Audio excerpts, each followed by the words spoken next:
তারিণী মাঝি লিখেছেন তারাশঙ্কর বন্দ্যোপাধ্যায়। তারিণী মাঝির অভ্যাস মাথা হেঁট করে চলা। অস্বাভাবিক দীর্ঘ তারিণী ঘরের দরজায়, গাছের ডালে, সাধারণ চালাঘরে বহুবার মাথায় বহু ঘা খেয়ে ঠেকে শিখেছে। কিন্তু নদীতে যখন সে খেয়া দেয় তখন সে খাড়া সোজা তালগাছের ডোঙার উপর দাঁড়িয়ে সুদীর্ঘ লগির খোঁচা মেরে যাত্রী বোঝাই ডোঙাকে ওপার থেকে এপারে নিয়ে এসে সে থামে। আষাঢ় মাস, অম্বুবাচী উপলক্ষে ফেরত যাত্রীর ভিড়ে ময়ূরাক্ষীর গনুটিয়ার ঘাটে যেন হাট বসে গিয়েছিল। পথশ্রম কাতর যাত্রী দলের সবাই আগে পার হয়ে যেতে চায়। তারিণী তামাক খেতে খেতে হাঁক মেরে উঠল, আর লয় গো ঠাকুরনরা, আর লয়, গঙ্গা চান করে পুণ্যির বোঝাই ভারী হয়ে আইছ সব। একজন বৃদ্ধা বলে উঠল, আর একটি নোক বাবা, এই ছেলেটি। ওদিক থেকে একজন ডেকে উঠল, হলো ও সাবি, উঠে আয় লো, উঠে আয়, দোষমনের হাড়ের দাঁত মেলে আর হাসতে হবে না। সাবি ওরফে সাবিত্রী, তরুণী। সে তাদের পাশের গ্রামের কয়েকটি তরুণীর সাথে রহস্যালাপের কৌতুকে হেসে যেন ভেঙে পড়ছিল। সে বলল, তোরা যা, আসছে খেপে, আমরা সব একসঙ্গে যাব। তারিণী বলে উঠল, না বাপু, তুমি এই খেপেই চাপো, তোমরা সব একসঙ্গে চাপলে ডোঙা ডুববেই। মুখরা সাবি বলে উঠল, ডোবে তো তোর ওই বুড়িদের খেপেই ডুববে মাঝি। কেউ 10 বার, কেউ 20 বার গঙ্গা চান করেছে ওরা, আমাদের সবে এই একবার। তারিণী জোড়াহাত করে বলল, আজ্ঞে মা, একেবারেই যে আপনারা গাঙের ঢেউ মাথায় করে আইছেন সব। যাত্রীর দল কলরব করে হেসে উঠল। মাঝি লগি হাতে ডোঙার মাথায় লাফ দিয়ে উঠে পড়ল। তার সহকারী কালাচাঁদ পারের পয়সা সংগ্রহ করছিল। সে হেঁকে বলল, পারের কড়ি ফাঁকি দাও নাই তো কেউ, দেখো এখনো দেখো। বলে সে ডোঙাখানা ঠেলে দিয়ে ডোঙায় উঠে পড়ল। লগির খোঁচা মেরে তারিণী বলল, হরি হরি বলো সব, হরিবল। যাত্রীদল সমস্বরে হরিবল দিয়ে উঠল, হরিবল। 2 তীরের বনভূমিতে সে কলরোল প্রতিধ্বনিত হয়ে ফিরছিল। নিচে খরস্রোতা ময়ূরাক্ষী নিম্ন স্বরে ক্রূর হাস্য করে বয়ে চলেছে। তারিণী এবার হেসে বলে বসল, আমার নাম করলেও পারো, আমিই তো পার করছি। এক বৃদ্ধা বলল, তা তো বটেই বাবা, তারিণী নইলে কে তরাবে বল। একটা ঝাঁকি দিয়ে লগিটা টেনে তুলে তারিণী বিরক্ত ভরে বলে উঠল, এই শালা কেলে, এঁটে ধর দাঁড়। হ্যাঁ স্যাঙাত, আমার ভাত খাই না গো, টান দেখিস না। সত্য কথা, ময়ূরাক্ষীর এই খরস্রোতই বিশেষত্ব। 12 মাসের মধ্যে 7-8 মাস ময়ূরাক্ষী মরুভূমি। 1 মাইল 1.5 মাইল প্রশস্ত বালুকারাশি ধু ধু করে। কিন্তু বর্ষার প্রারম্ভে সে রাক্ষসীর মতো ভয়ঙ্করী। 2 পাশে 4-5 মাইল গাঢ় পিঙ্গলবর্ণ জলস্রোতে পরিব্যাপ্ত করে বিপুল স্রোতে সে তখন ছুটে চলে। আবার কখনো কখনো আসে হড়পা বান। 6-7 হাত উঁচু জলস্রোত, সামনের বাড়ি ঘর ক্ষেত খামার, গ্রামের পর গ্রাম, নিঃশেষে ধুয়ে মুছে দিয়ে সমস্ত দেশটাকে প্লাবিত করে দিয়ে যায়। কিন্তু সে সচরাচর হয় না। 20 বছর পূর্বে একবার হয়েছিল। মাথার উপর রৌদ্র প্রখর হয়ে উঠছিল। একজন পুরুষ যাত্রী ছাতা খুলে বসল। তারিণী বলল, পাল খাটিও না ঠাকুর, পাল খাটিও না, তুমিই উড়ে যাবা। লোকটি ছাতা বন্ধ করে দিল। সহসা নদীর উপরের দিকে একটা কলরব ধ্বনিত হয়ে উঠল। আর তো কলরব। ডোঙার যাত্রী সব সচকিত হয়ে পড়ল। তারিণী ধীরভাবে লগি চালিয়ে বলল, এই সব হুঁশ করে, তোমাদের কিছু হয় নাই, ডোঙা ডুবেছে ওলকুড়োর ঘাটে। এই বুড়িমা, কাঁপছ কেনে? ধরো ধরো ঠাকুর, বুড়িকে ধরো। ভয় কি, এই আমরা আইঘাটে এসেই গেছি। নদীও শেষ হয়ে আসছিল। তারিণী বলল, কেলে? কি? নদী বক্ষের ওপর তীক্ষ্ণ দৃষ্টি রেখে তারিণী বলল, লগি ধর দেখি। কালাচাঁদ উঠে পড়ল। তার হাতে লগি দিতে দিতে তারিণী বলল, হুই দেখ, হুই হুই ডুবলো। বলতে বলতে সে খরস্রোতা নদী গর্ভে ঝাঁপ দিয়ে পড়ল। ডোঙার উপর কয়েকটি বৃদ্ধা কেঁদে উঠল। ও বাবা তারিণী, আমাদের কি হবে বাবা? কালাচাঁদ বলে উঠল, এই বুড়িরা, পেছুটাকে দেখ দেখি, মরবি মরবি, তোরা মরবি। পিঙ্গলবর্ণ জলস্রোতের মধ্যে শ্বেতবর্ণের কি একটা মধ্যে মধ্যে ডুবছিল, আবার কিছু দূরে গিয়ে ভেসে উঠছিল। তাকে লক্ষ্য করেই তারিণী ক্ষিপ্ত গতিতে স্রোতের মুখে সাঁতার কেটে চলছিল। সে চলার মধ্যে যেন কত স্বচ্ছন্দ গতি। বস্তুটার নিকটেই সে এসে পড়েছিল, কিন্তু সেই মুহূর্তেই সেটা ডুবল। সঙ্গে সঙ্গে তারিণীও ডুবল। দেখতে দেখতে সে কিছু দূরে গিয়ে ভেসে উঠল। এক হাতে তার ঘন কালো রঙের কি রয়েছে। তারপর সে ঈষৎ বেঁকে স্রোতের মুখেই সাঁতার কেটে ভেসে চলল। দুই তীরের জনতা আশঙ্কা বিমিশ্র ঔৎসুক্যের সাথে একাগ্র দৃষ্টিতে তারিণীকে লক্ষ্য করছিল। এক তীরের জনতা দেখতে দেখতে উচ্চরোলে চিৎকার করে উঠল, হরিবোল। অন্য তীরের জনতা চিৎকার করে প্রশ্ন করছিল, উঠেছে উঠেছে। কালাচাঁদ তখন ডোঙা নিয়ে ছুটছিল। তারিণীর ভাগ্য ভালো, জলমগ্ন ব্যক্তিটি স্থানীয় বর্ধিষ্ণু ঘরেরই একটি বধূ। ওলকুড়ার ঘাটে ডোঙা ডোবেনি। দীর্ঘ ঘোমটায় ঢাকা বধূটি ডোঙার কিনারায় ভর দিয়ে সরে বসতে গিয়ে এই বিপদ ঘটিয়ে ফেলেছিল। ঘোমটার জন্যেই হাতটা লক্ষ্যভ্রষ্ট হয়ে সে টোলে জলে পড়ে যায়। মেয়েটি খানিকটা জলও খেয়েছিল, কিন্তু তেমন বেশি কিছু নয়।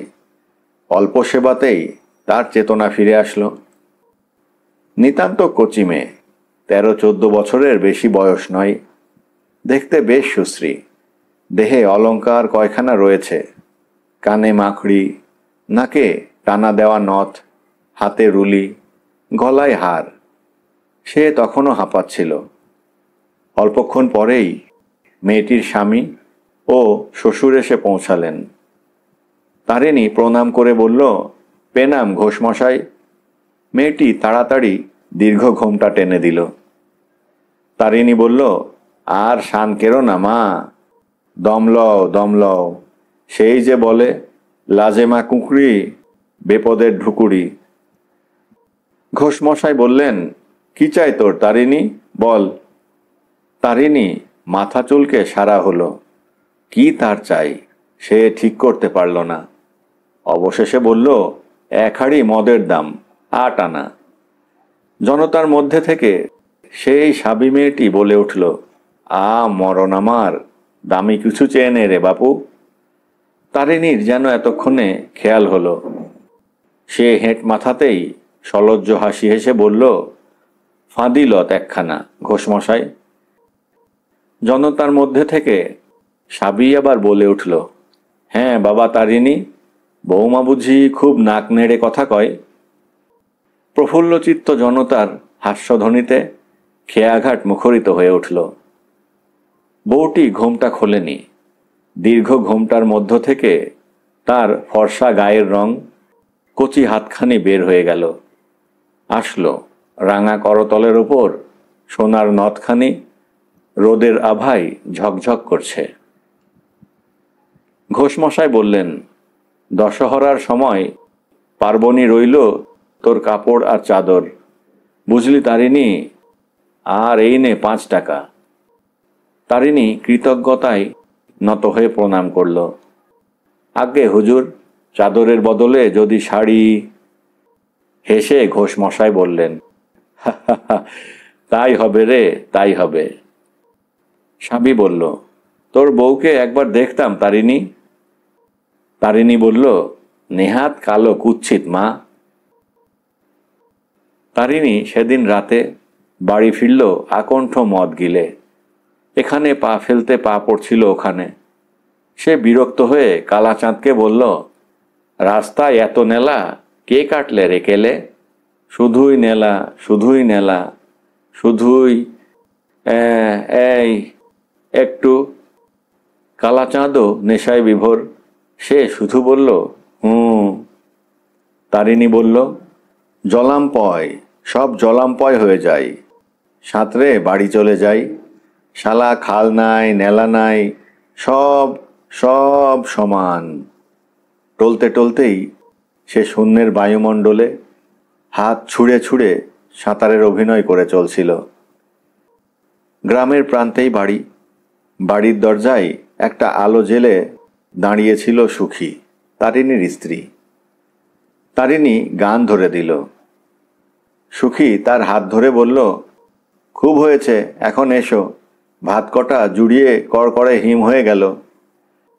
হাতটা ছাড়িয়ে নিয়ে কোমরের কাপড় খুঁজতে খুঁজতে তারিণী বলল, আগে তোকে লত পরাতে হবে। লত কই, কই, কোথা গেল শালার লত? সুখী বলল, কোন দিন ওই করতে গিয়ে আমার মাথা খাবে তুমি। এবার আমি গলায় দড়ি দেব কিন্তু। তারিণী ফ্যাল করে তার মুখের দিকে তাকিয়ে বলল, কেনে, কি করলাম আমি? সুখী দৃষ্টিতে তাকে তিরস্কার করে বলল, এই পাথার বান আর তুমি। তারিণীর অট্টহাসিতে বর্ষার রাতের সজল অন্ধকার ত্রস্ত হয়ে উঠল। হাসি থামিয়ে সে সুখীর দিকে তাকিয়ে বলল, মায়ের বুকে ভয় থাকে। বল, তুই বল, বলে যা বলছি। পেটের ভাত ওই ময়ূরাক্ষীর দৌলতে।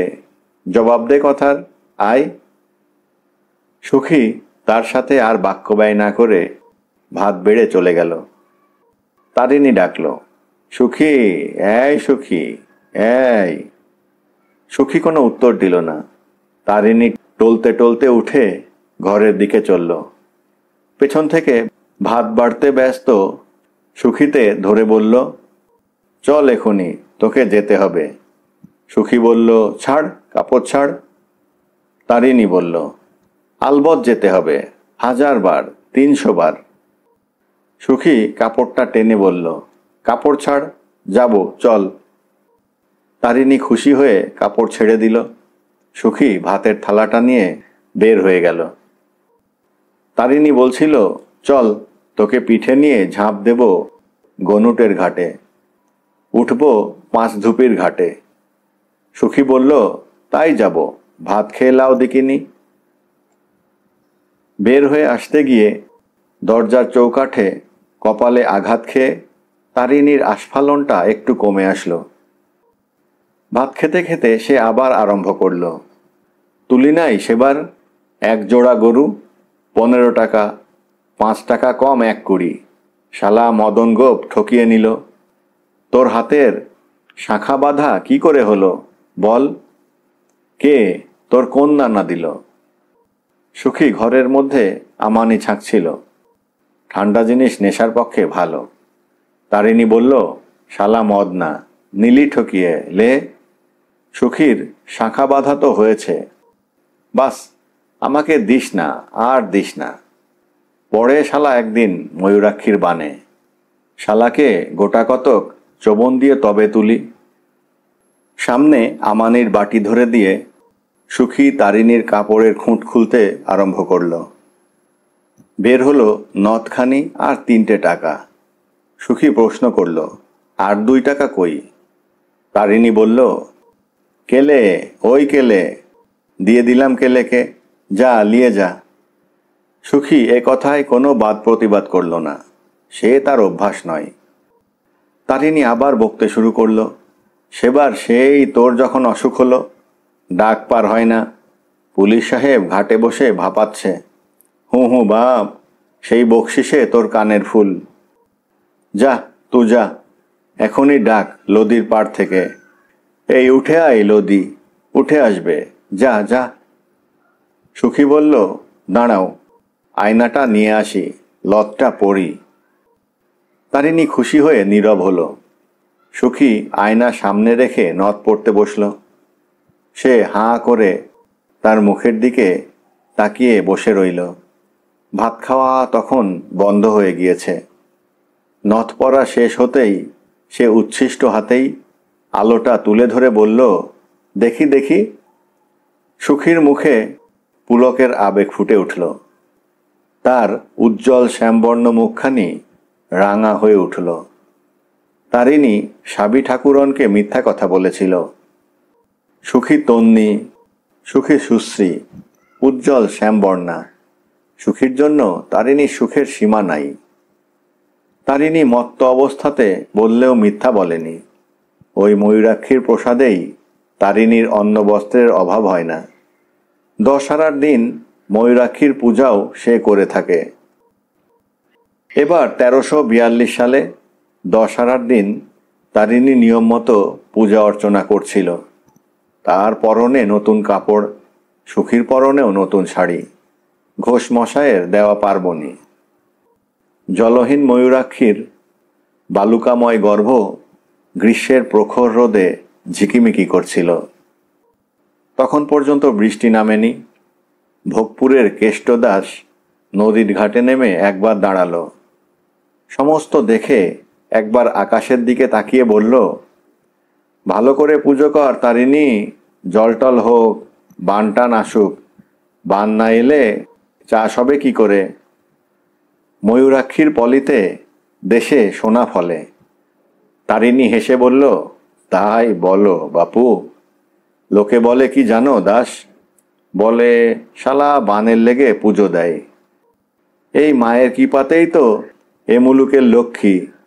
ধর ধর কেলে, ওরে পাঁঠা পালালো, ধর। বলির পাঁঠাটা নদীগর্ভে উত্তপ্ত বালুকার উপর আর থাকতে চাচ্ছিল না। পূজা অর্চনা সুশৃঙ্খলেই হয়ে গেল। তারিণী মদ খেয়ে নদীর ঘাটে বসে কালাচাঁদকে বলছিল, হর হর কল কল বান লে কেনে তু 10 দিন বাদ। কালাচাঁদ বলল, এবার মাইরি, তুই কিন্তু ভাষা জিনিস ধরতে পাবি না, এবার কিন্তু আমি ধরব, হ্যাঁ? তারিণী মত্ত হেসে হেসে বলল, বড় ঘুরন চাকে 3টি বুটবুটি, বুক বুক বুক বুক, বাস কালাচাঁদ, কালাচাঁদ ফর্সা। কালাচাঁদ অপমানে আগুন হয়ে উঠল, কি বললি শালা? তারিণী খাড়া সোজা হয়ে দাঁড়িয়েছিল, কিন্তু সুখী মধ্যস্থলে দাঁড়িয়ে সব মিটিয়ে দিল। সে বলল, ছোট বানের সময় ওই পাকুড় গাছ পর্যন্ত বানে দেওয়ার ধরবে, আর পাকুড় গাছ ছাড়াইলে তুমি। কালাচাঁদ সুখীর পায়ের ধুলা নিয়ে কেঁদে বুক ভাসিয়ে দিল। পরদিন থেকে ডোঙা মেরামত আরম্ভ হলো। দুজনে হাতুড়ি নেয়ান নিয়ে সকাল থেকে সন্ধ্যা পর্যন্ত পরিশ্রম করে ডোঙাখানাকে প্রায় নতুন করে ফেলল। কিন্তু সে ডোঙায় আবার ফাট ধরল রোদের টানে। সমস্ত আষাঢ়ের মধ্যে বান হলো না। বান দূরের কথা, নদীর বালি ঢাকা জলও হলো না। বৃষ্টি অতি সামান্য, 2-4 পশলা। সমস্ত দেশটার মধ্যে একটা মৃদু কাতর ক্রন্দন যেন সাড়া দিয়ে উঠল। প্রত্যাসন্ন বিপদের জন্য দেশ যেন মৃদুস্বরে কাঁদছিল। কিংবা হয়তো বহুদূরের যে হাহাকার আসছে, বায়ু স্তরবাহিত, তারই অগ্রধ্বনি এটা। তারিণী দিন আর চলে না। সরকারি কর্মচারীদের বাইসিকল ঘাড়ে করে নদী পার করে 2-4টা পয়সা মেলে, তাতেই সে মদ খায়।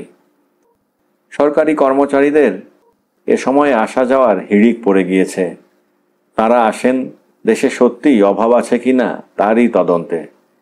আরও কিছু মেলে সে তাদের ফেলে দেওয়া সিগারেটের কুটি। শ্রাবণের প্রথমেই বন্যা আসলো। তারিণী হাঁফ ছেড়ে বাঁচল। বন্যার প্রথম দিন বিপুল আনন্দে সে তালগাছের মতো উঁচু পাহাড়ের ওপর থেকে ঝাঁপ দিয়ে নদীর বুকে পড়ে বন্যার জল আরও উচ্ছল ও চঞ্চল করে তুলল। কিন্তু 3 দিনের দিন নদীতে আবার হাঁটু জল হয়ে গেল। গাছে বাঁধা ডোঙাটা তরঙ্গের আঘাতে মৃদু দোল খাচ্ছিল। তারই উপর তারিণী ও কালাচাঁদ বসেছিল যদি কোনো ভদ্রযাত্রী আসে তারই প্রতীক্ষায়, যে হেঁটে পার হবে না। এই অবস্থায় তারা দুজনে মিলে ডোঙাটা ঠেলে নিয়ে যায়। সন্ধ্যা ঘনিয়ে আসছিল। তারিণী বলল, কি হলো বল দেখি কেলে। চিন্তাকুলভাবে কালাচাঁদ বলল, তাই তো। তারিণী আবার বলল, এমন তো কখনোই দেখিনি। সেই আগের মতোই কালাচাঁদ উত্তর দিল, তাই তো। আকাশের দিকে তাকিয়ে তারিণী বলল, আকাশে দেখ কেলে, ফর্সা লীল, পচি দিকেও তো ডাকে না। কালাচাঁদ এবার উত্তর দিল, তাই তো। ঠাস করে তার গালে একটা চড় কষে দিয়ে তারিণী বলল, তাই তো, তাই তো, বলতেই যেন আমি ওকে বলছি, তাই তো, তাই তো। কালাচাঁদ একান্ত অপ্রতিভের মতো তারিণীর মুখের দিকে তাকিয়ে রইল। কালাচাঁদের সে দৃষ্টি তারিণী সহ্য করতে পারল না। সে অন্যদিকে মুখ ফিরিয়ে বসল। কিছুক্ষণ পর হঠাৎ যেন সচেতনের মতো নড়ে চড়ে বসে সে বলে উঠল, বাতাস ঘুরেছে লয় কেলে, পচি বইছে না। বলতে বলতে সে লাফ দিয়ে ডাঙায় উঠে শুষ্ক বালি এক মুঠা ঝুরঝুর করে মাটিতে ফেলতে আরম্ভ করল। কিন্তু বায়ুপ্রবাহ অতি ক্ষীণ, পশ্চিমের কি না ঠিক বোঝা গেল না। তবুও সে বলল, পচি থেকে ঠেল হয়েছে এইটুকুন। আয় কেলে, মদ খাবো আয়। 2 আনা পয়সা আছে আজ, বার করে নিয়েছি আজ সুখীর খুঁট খুলে। স্নেহ নিমন্ত্রণে কালাচাঁদ খুশি হয়ে উঠেছিল। সে তারিণীর সঙ্গ ধরে বলল, তোমার বউয়ের হাতে টাকা আছে দাদা, বাড়ি গেলে তোমার ভাত ঠিক পাবেই, মলাম আমরাই। তারিণী বলল, সুখী বড় ভালো রে গেলে, বড় ভালো। ও না থাকলে আমার হাড়ির ললাটে ডোমের দুর্গতি হয় ভাই। সেবার সেই ভাইয়ের বিয়েতে। বাধা দিয়ে কালাচাঁদ বলল, দাঁড়াও দাদা, একটা তাল পড়ে রয়েছে, কুড়িয়ে লি।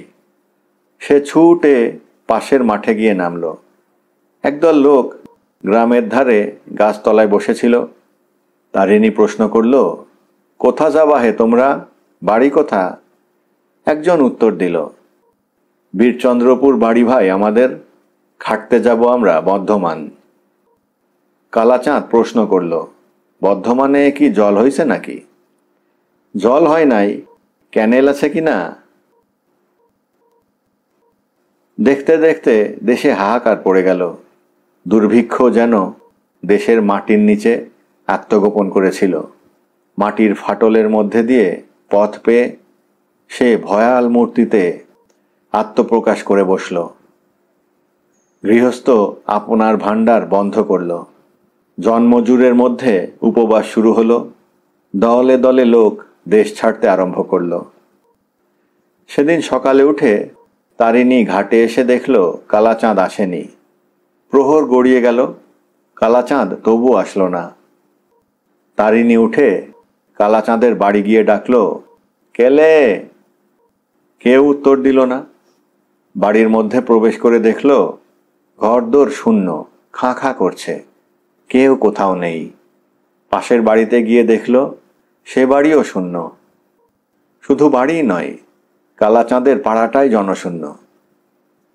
পাশের চাষপাড়ায় গিয়ে শুনল কালাচাঁদের পাড়ার সকলেই কাল রাতে গ্রাম ছেড়ে চলে গিয়েছে। হারু মোড়ল বলল, বললাম আমি তারিণী, যাস না, সব যাস না। তা শুনলে না, বলে বড় নখের গায়ে ভিক করব। তারিণীর বুকের ভেতরটা কেমন করছিল। সে ওই জনশূন্য পল্লীটার দিকে তাকিয়ে শুধু একটা দীর্ঘ নিঃশ্বাস ফেলল। হারু আবার বলল, দেশে বড়লোক কি আছে? সব তলা ফাঁক। তাদের আবার বড় বেপদ, পেটে না খেলেও মুখে কবুল দিতে পারে না। এই তো কি বলে গায়ের নাম, ওই যে পলাশডাঙ্গা।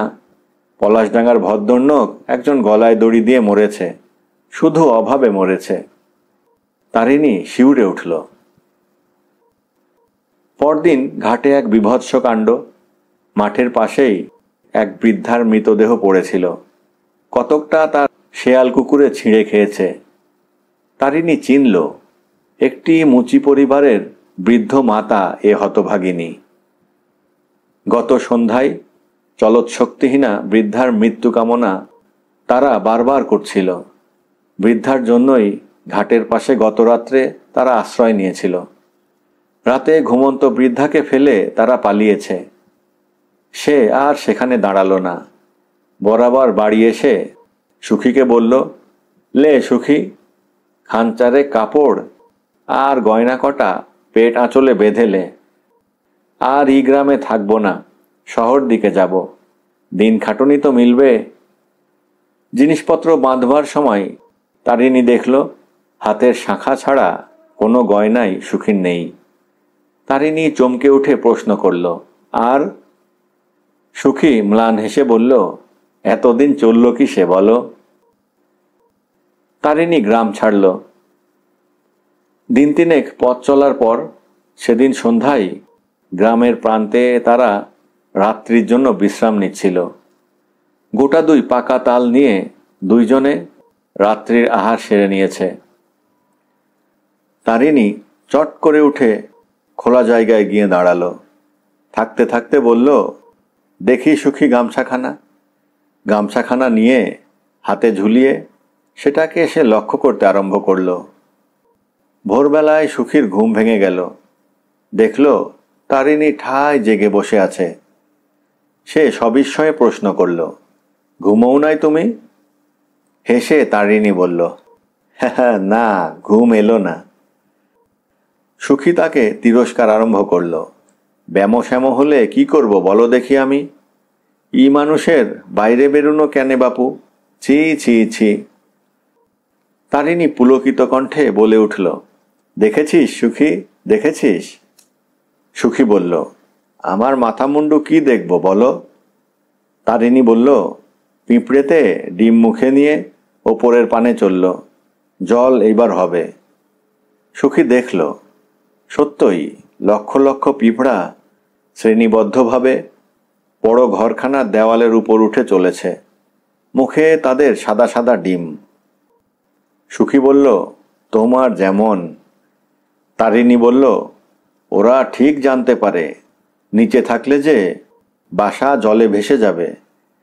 এদিকে বাতাস কেমন বইছে দেখেছিস? ঝাড়া পশ্চিম থেকে।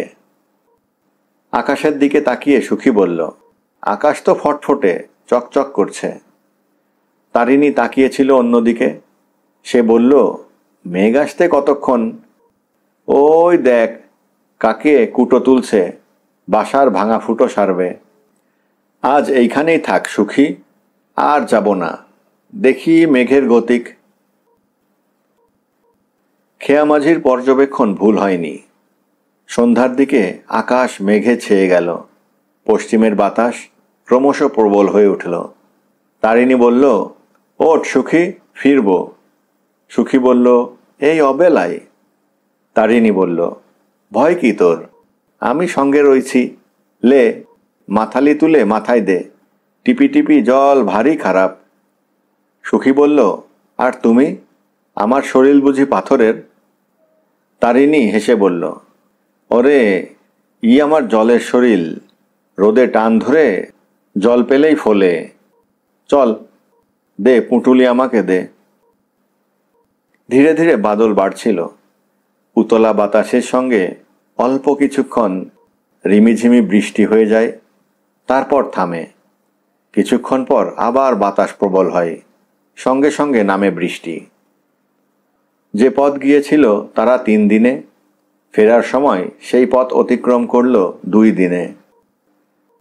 সন্ধ্যার সময় বাড়ি ফিরেই তারিণী বলল, দাঁড়া, নদীর ঘাট দেখে আসি। ফিরে এসে পুলকিত চিত্তে তারিণী বলল, লদি কানাই কানাই সুখী। সকালে উঠেই তারিণী ঘাটে যাবার জন্য সাজল। আকাশ তখন দুরন্ত দুর্যোগে আচ্ছন্ন, ঝড়ের মতো বাতাস, সঙ্গে সঙ্গে ঝমঝম করে বৃষ্টি। দুপুরে তারিণী ফিরে এসে বলল, কামার বাড়ি চললাম আমি। সুখী ব্যস্তভাবে বলল, খেয়ে যাও কিছু।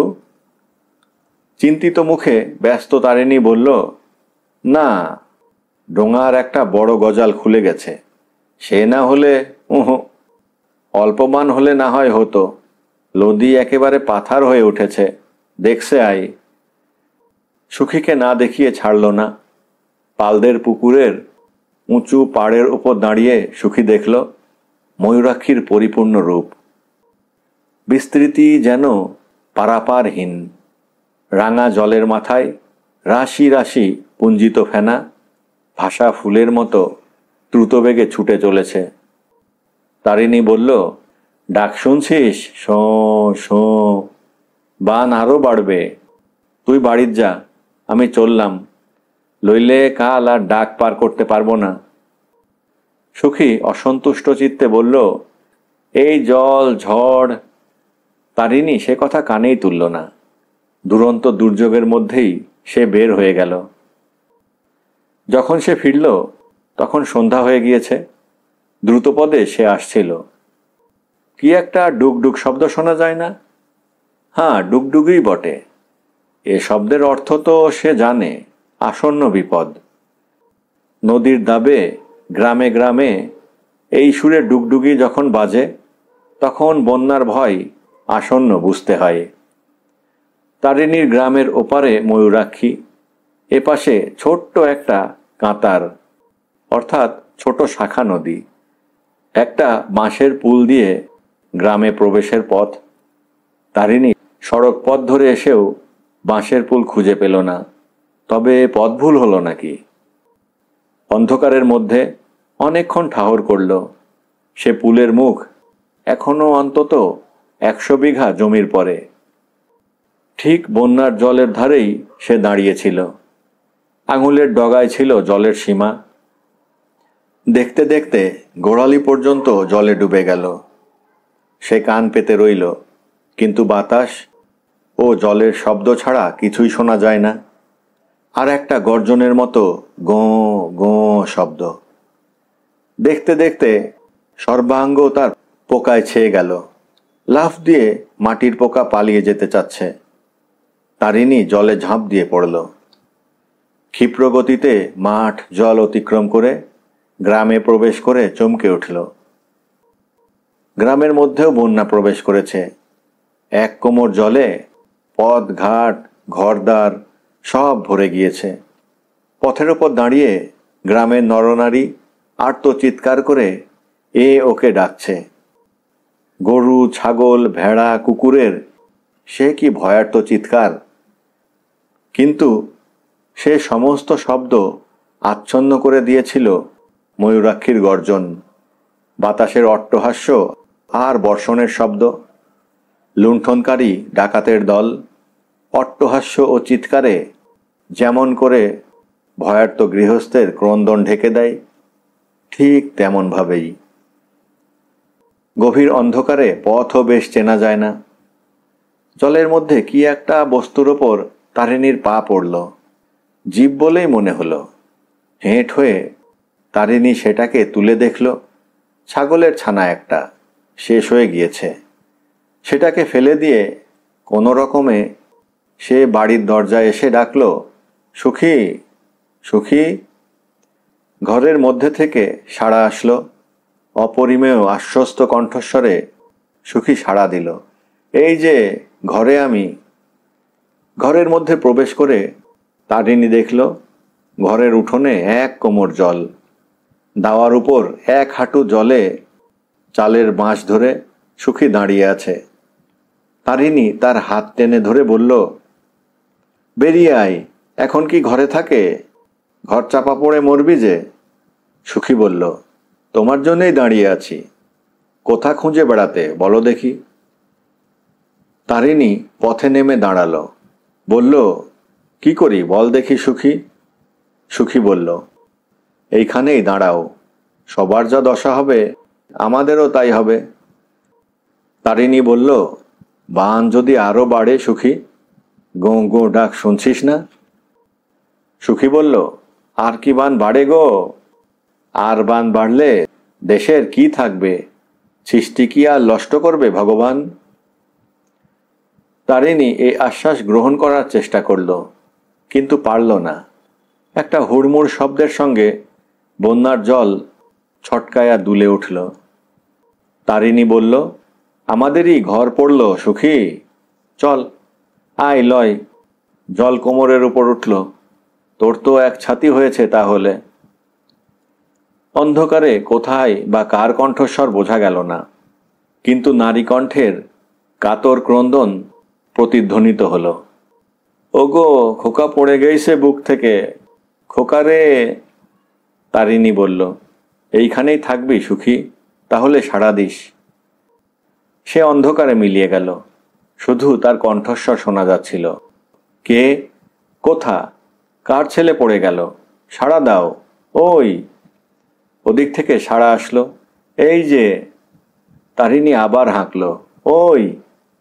কিছুক্ষণ ধরে কণ্ঠস্বরের সংকেতের আদান প্রদান চলে সে শব্দ বন্ধ হয়ে গেল। তারপরই তারিণী ডাকল, সুখী। সুখী সাড়া দিল, শব্দ লক্ষ্য করে তারিণী ডাকল, আমার কোমর ধর সুখী, গতিক ভালো নয়।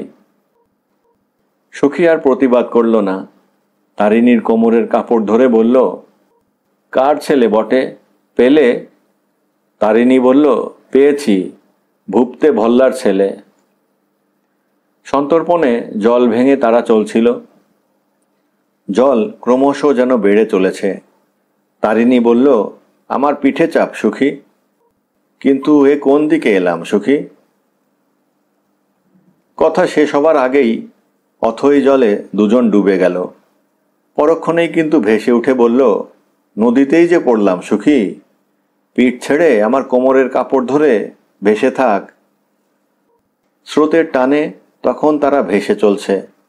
গাঢ় গভীর অন্ধকার, কানের পাশ দিয়ে বাতাস চলছে হু হু শব্দে। তারই সঙ্গে মিশে গেছে ময়ূরাক্ষীর বানের হুড়মুড় শব্দ। চোখে মুখে বৃষ্টির ছাঁট এসে বিচ্ছিল তীরের মতো। কুটার মতো তারা চলেছে কতক্ষণ তার অনুমান হয় না। মনে হয় কতদিন কত মাস তার হিসেব নেই, নিকেশ নেই। শরীরও ক্রমশ যেন আড়ষ্ট হয়ে আসতেছিল। মাঝে মাঝে ময়ূরাক্ষীর তরঙ্গ শ্বাসরোধ করে দেয়, কিন্তু সুখীর হাতের মুঠি কেমন হয়ে আসে যে, সে যে ক্রমশ ভারী হয়ে উঠছে। তারিণী ডাকল, সুখী, সুখী। উন্মত্ততার মতো সুখী উত্তর দিল, ভয় কি তোর? আমি। পর মুহূর্তে তারিণী অনুভব করল অতল জলের তলে ঘুরতে ঘুরতে তারা ডুবে চলেছে। ঘূর্ণিতে পড়েছে তারা। সমস্ত শক্তি পুঞ্জিত করে সে জল ঠেলার চেষ্টা করল। কিছুক্ষণ পর মনে হলো তারা জলের উপর উঠেছে, কিন্তু সামনের বিপদ তারিণী জানে, এইখানে আবার ডুবতে হবে। সে পাশ কাটাবার চেষ্টা করল, কিন্তু এ কি, সুখী যে নাগপাশের মতো জড়িয়ে ধরছে। সে ডাকল, সুখী, সুখী। ঘুরতে ঘুরতে আবার জলের নিচে চলে গেছে। সুখীর কঠিন বন্ধনে তারিণীর দেহও যেন অসাড় হয়ে আসছে। বুকের মধ্যে হৃৎপিণ্ড যেন ফেটে গেল। তারিণী সুখীর দৃঢ় বন্ধন শিথিল করার চেষ্টা করল, কিন্তু সে আরও জোরে জড়িয়ে ধরল। বাতাস, বাতাস। যন্ত্রণায় তারিণী জল খামচে ধরতে লাগল। পর মুহূর্তে হাত পড়ল সুখীর গলায়। দুই হাতে প্রবল আক্রোশে সে সুখীর গলা পেষণ করে ধরল। সে কি তার উন্মত্ত ভীষণ আক্রোশ! হাতের মুঠিতেই তার সমস্ত শক্তি পুঞ্জিত হয়ে উঠেছে। যে বিপুল ভারটা পাথরের মতো টানে তাকে অতলে টেনে নিয়ে যাচ্ছিল সেটা খসে গেল। সঙ্গে সঙ্গে জলের উপর ভেসে উঠল। আহ আহ বুক ভরে বাতাস টেনে নিয়ে আকুলভাবে সে কামনা করল, আলো ও মাটি